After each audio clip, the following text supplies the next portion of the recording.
Good morning, good morning, good morning. How are you doing this morning? I'm doing well. I slept well, and I wanted to jump right into it. I didn't want to make this video too long. So, welcome back to another morning motivation, and I'm your host, Brooklyn Babe 66. So, I want to jump right into it. I woke up this morning, got prepared for my day, and I'm finalizing everything with some jewelry touches, and just thought I'd come on here and talk to you all for a little bit and see how's it going. Everything seems to be going okay with me. The weather is cooperating. It was cold yesterday, but it wasn't too cold. Um, it's supposed to be a little warmer today, but a 51 degree in November is still cold to me. But thank God for the weather. So I woke up this morning and for some reason I was thinking about Martin Luther King. He just popped into my head. I don't know why. He just did. I mean, he was a great man. So I was thinking about the song. I guess it was the song that I woke up with saying, we shall overcome someday, And I was thinking about that, we shall overcome, because at the time that he was singing the song, there was so many struggles in the land, But I thought about it going with my message yesterday. The Lord said that be of good cheer. He has overcome the world. He overcame the world over 2,000 years ago when he died on the cross. So if you're living in Christ, you have overcome. You overcome already. Even when Martin Luther King was singing the song, he didn't realize that he had overcome, that we had already overcome, because the Lord had died and given his life for us to overcome. He said, be of good cheer. I have overcome the world. So he used Martin Luther King as a vessel to get certain laws and everything passed. But his word went out and it couldn't come back to him void. Over 2,000 years ago, he spoke and he said, be of good cheer, for I have overcome the world. So we had been delivered as a people, as a nation, as a world, as a universe, wherever there's human life, people living, because I don't believe there's anybody living out of space. I just don't. But we had overcome over 2,000 years ago when he gave his life. So that's, what came to me. That song, you sing it, we shall overcome someday, and we had already been freed and delivered. Naturally, physically, we have it. Because like I've been saying, things happen in the spiritual realm first. So as far as Jesus Christ was concerned, we were overcome. He just wasn't at that point to see it, because a lot of times you don't see it when you're looking in a natural sense. When you're looking naturally, you don't see it. It's like, Tracy, how can we be delivered? How can we have overcome already when I'm still going through A, B, and C? I'm still going through with my children at school. I'm still suffering financially. I'm still suffering. My car keep breaking down every week. I have sicknesses and diseases. How have I overcome? Because you have to get to the point that you don't look at the physical. You have to get to the point. That's Stacy behind the door.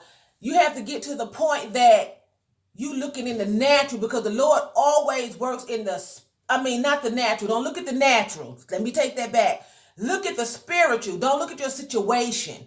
That's why he says we walk by faith and not by sight. And I'm going to say this again. It's for me too. Because when I get into a situation that I don't like, I'm the first one to start screaming foul. I'm the first one to start screaming, okay, wait a minute. He said A, B, and C, but I'm seeing so and so and so and so, And a lot of times, situations that you are in, the Lord let happen so he could deliver you. He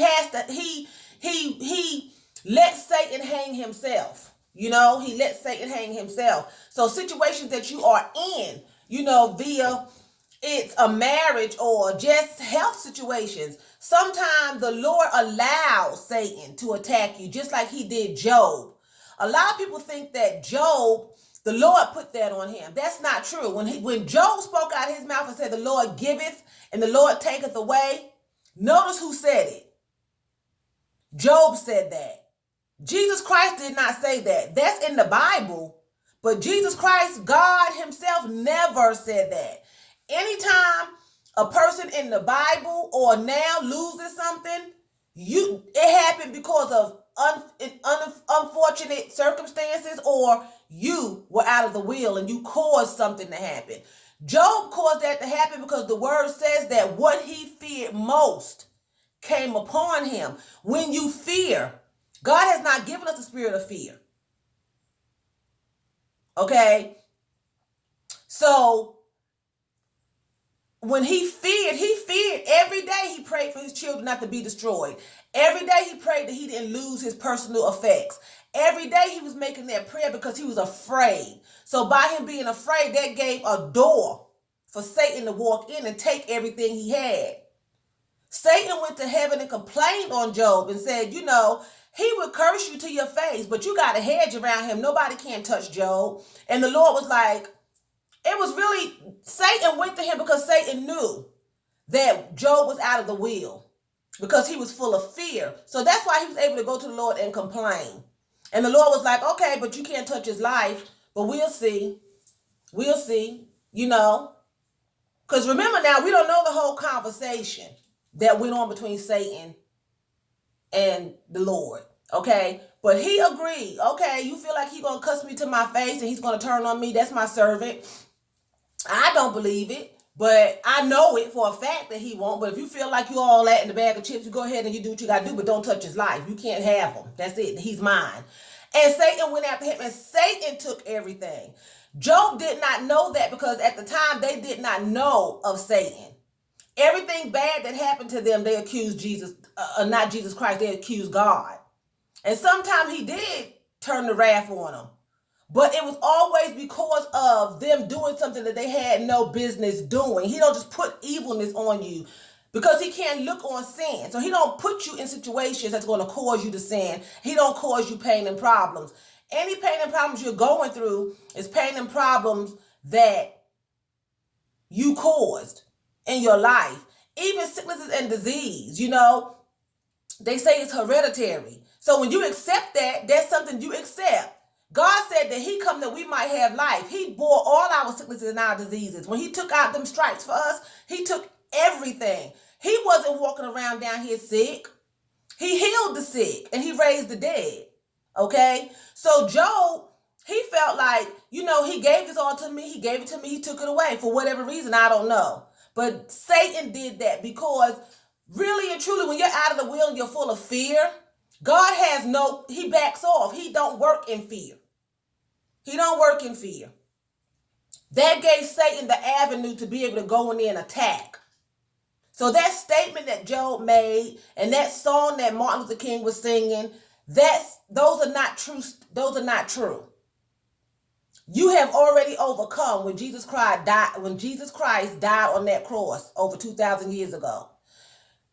He did not take Job's effects away, his personal effects, and kill all his children in a tornado and a hurricane and destroy. The Lord don't kill folks' children. That's all Satan's work. He said he come that we may have life. The devil comes to kill, steal, and destroy. So stop going around saying the Lord took it.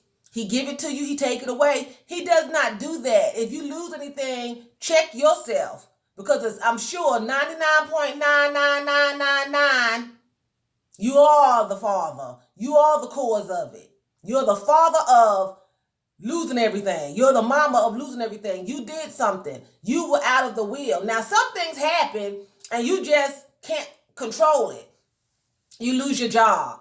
They lay you off. You know, your husband walk out. You know, things like that happen because a lot of times you weren't supposed to be married to that particular person, or a job just come into problems and they lay you off, you know, and things like that are out of your control.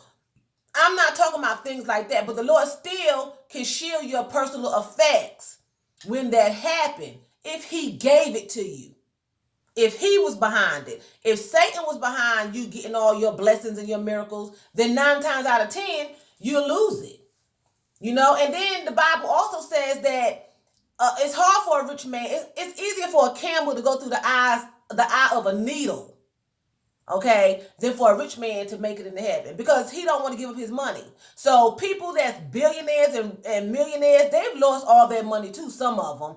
But the ones who have not, it's harder for them. They'll lose their soul. They'll go to hell because of their riches, you know. But let's keep that in mind. We have overcome, you know. Job was restored everything and then some. He was given everything and then some. The Lord blessed him more because he stayed faithful.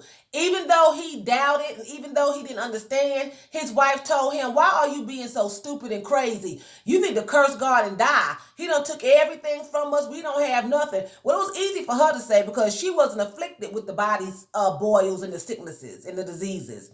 She lost everything, her children and all, and I'm sure she was grieving and she was hurt. And none of us can say that we wouldn't say that. Being human. If you lose a child, a loved one, a mother, a father, a wife, or a husband, a pet, you know, a car, sometimes where your heart is, you'll be like, well, shoot, I'm tired of God. I mean, he let so and so and so happen. Because humans have a tendency to say things. That don't mean it was in your heart sometimes, but you speak it, you know, because out of anger, out of fear. You know, and that's what she did. She was a woman. She lost all her children, all of her clothes, her jewelry, her makeup, her big fine house, all of her cattle, all of her everything. She was a wealthy woman, and now she's a pauper with a sick husband that she's taking care of. Die already. Curse him and die, because he let us down. I'm tired of scrubbing your back with rocks and getting ash off you and putting soot on you because you're in pain. Die so I can move on. And he was like, are you out of your mind? Now, he might have gave it and taken it away, but I ain't crazy. Now, he ain't taking me away. You know, we just gonna live this way. Because back then, they didn't leave their husbands. Now, we've been like, scrub your back, bye, deuces. You are going to Willow Lake Nursing Home today. I remember telling my ex-husband, he used to eat a lot of junk food, hamburgers, hot dogs. He didn't eat grown-up food, salads and lettuce and tomato and, you know, spinach and, you know, turnip greens. He didn't eat stuff like that. He ate hamburger, hot dogs every day. And I told him, and I meant it, you have a stroke or a heart attack, I'm not taking care of you. You going to a nursing home, Sunnybrook, Happy Hill, Willow Lake Farm, wherever. But you will be going to a nursing home. I'm not taking care of you. I'm too young. I was barely out of my 40s at the time. I wasn't going to sit around and scrub nobody down with no Vic Salve and rub nobody's feet and wrap them up in gauze and put him up in no sling before I tried to go to work in the morning.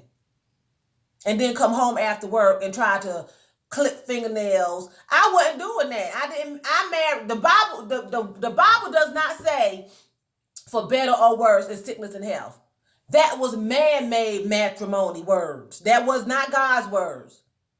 So I ain't had to comply and do that. I wasn't doing that. And that's what she was like, I'm tired. I'm hurt.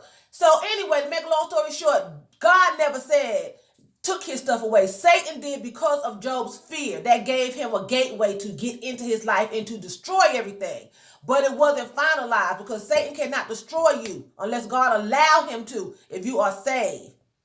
You know, if you're living the will of God, you're doing what you're supposed to do, he has his hand on you. He has his hand on everybody that he has a work for. And a lot of times he tries to deal with you before you come to destruction, save or not. Now, you could be saved and be destroyed and get into some destruction and some calamity for being disobedient. You know, but just like you're going to take care of your children before you take care of somebody else's children, that's how Jesus Christ is. I'm going to have mercy on, he reigns on the just as well as the unjust. But he's going to make sure his people are taken care of and chastised. If you want to run around here and worship Satan and do all this other stuff that Satan have you doing, whatever it is, then you look to your Father, because he's the Father. And Jesus Christ is a Father.